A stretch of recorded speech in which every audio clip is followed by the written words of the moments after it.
ये चैनल के आप लोग सब्सक्राइब करीजा। और पवन सिंह के फैन के लिए खुशखबरी, पवन सिंह बहुत जल्द इंडिया वापस आ रहे हैं। वीडियो में आगे बढ़ने से पहले यदि आपने हमारे चैनल को सब्सक्राइब नहीं किया है तो सब्सक्राइब कर लीजिएगा। आपको बता दें कि पवन सिंह 17 फरवरी को इंडिया वापस आ रहे हैं। आते ही उनकी होली के गाने की शूटिंग की शुरुआत हो जाएगी।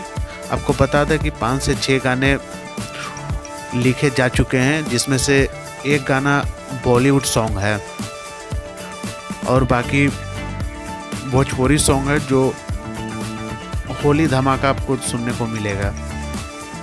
अभी तक तो होली धमाका लग ही नहीं रहा है। जब तक पावर स्टार की एंट्री होती नहीं तब तक होली लगता ही नहीं है। अभी तक तो बहुत सारे आ चुके हैं, लेकिन अभी तक कोई भी गाना सुपर हिट नहीं हुआ है।